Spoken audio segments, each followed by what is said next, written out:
I just spent 3 weeks over in Ireland. RTE is now doing a 2-part series about the history of the Irish Republican movement here in New York City, of which I participated in.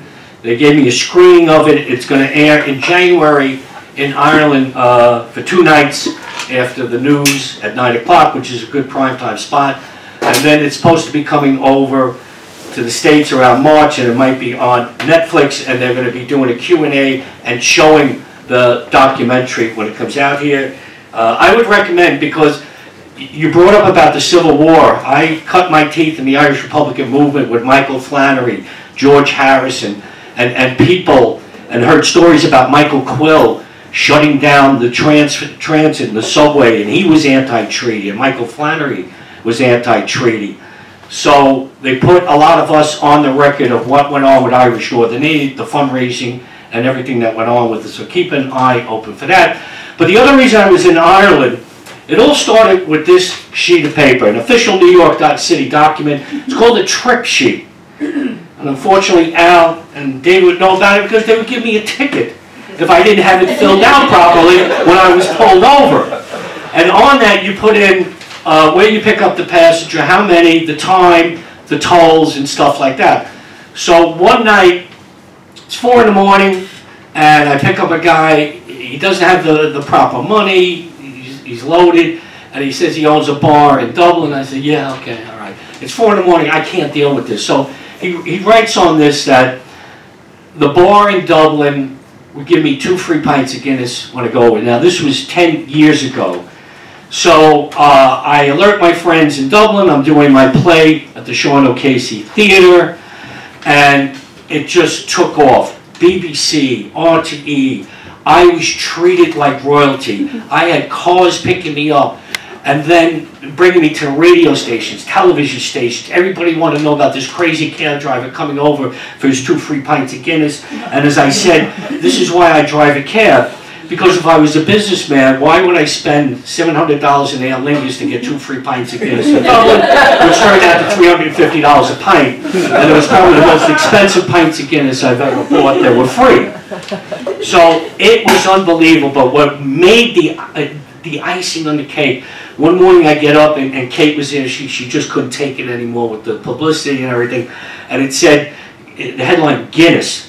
They said, if you're available, can you come for a private tour at the Guinness storehouse? I go, if I'm available, are you kidding me? This is like getting an email from the Pope, can you come to the Vatican?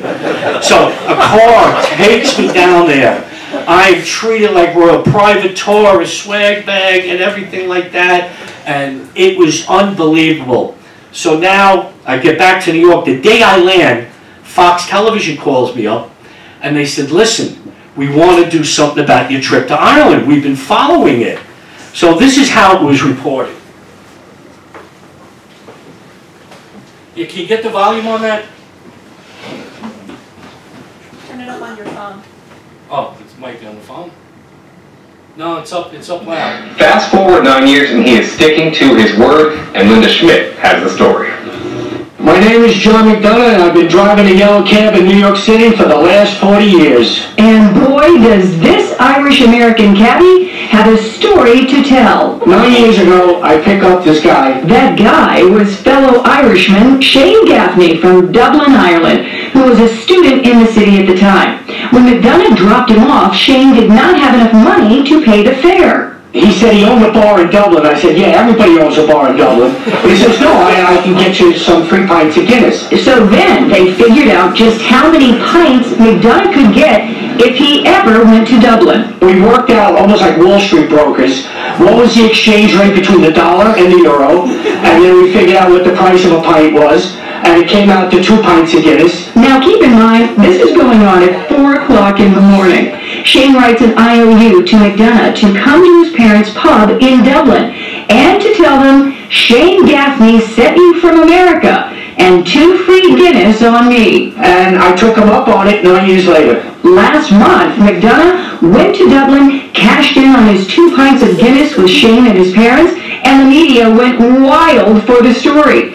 Gaffney and Son Pub had a banner welcoming each other. His mother was at the bar, and she says to me, she goes, what was was my son doing in your cab at 4 in the morning? I said, you know what? He was working at St. Vincent de Paul, the night shift. So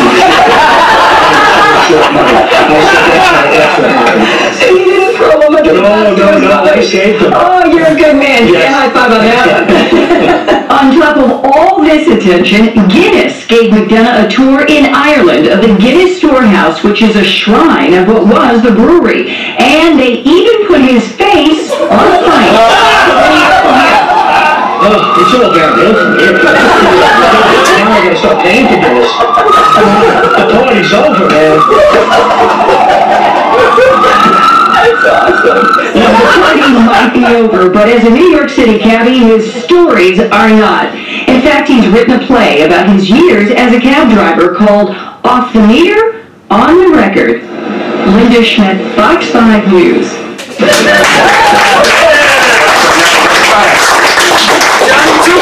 Yeah, all right. That's it. So I get contacted there just a couple of months ago, though. A production company in Dublin want to do a short film on the legend of Johnny Two Pints. So now they know I'm coming over. So there they are at the airport waiting for me. So I get off the plane, I got sunglasses on, I got a cabbie hat on, and I go, where are the paparazzi? Where's everybody? And they have this old jalopy waiting for me, and I said, I can't ride in this. I said, I'm Johnny Two Pints. I said, what's going on here? So they take me around Dublin. No one recognizes me. No one cares who I am.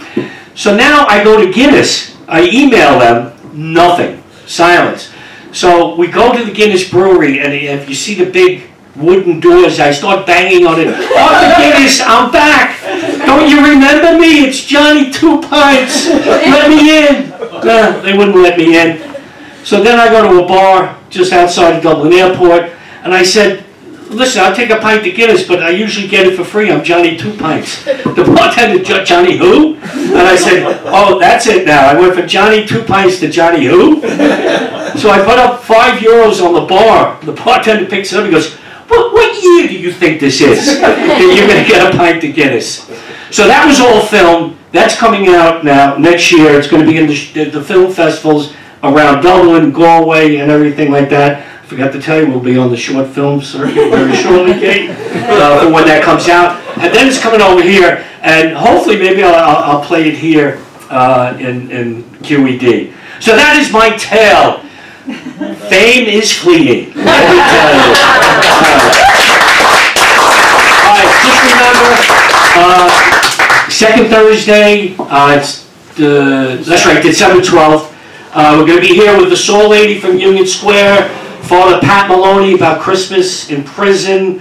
Al's going to tell his Christmas story of working Christmas Day in the South Bronx. I'm going to talk about renting out the sign in Times Square, sending season's greetings to the IRA prisoners and how that went over, and just stories. It's going to be a real Christmas theme. Because the last time I did this was when Malachi McCourt was live, and we called it an atheist Christmas. And as Malachi would say, I'm an atheist, thank God. So we had Malachi McCourt condemning religion, and then Father Pat getting up and throwing holy water on it. So it was that type of thing. So I'm trying to recreate that in December. So I'd like to see you all there again. Thank you for making this so wonderful. Next month will be our 12th. We'll finish 1 year, and long may it live. Thank you. Have a drink at the bar. Sit there. Hang out. Let's cruise.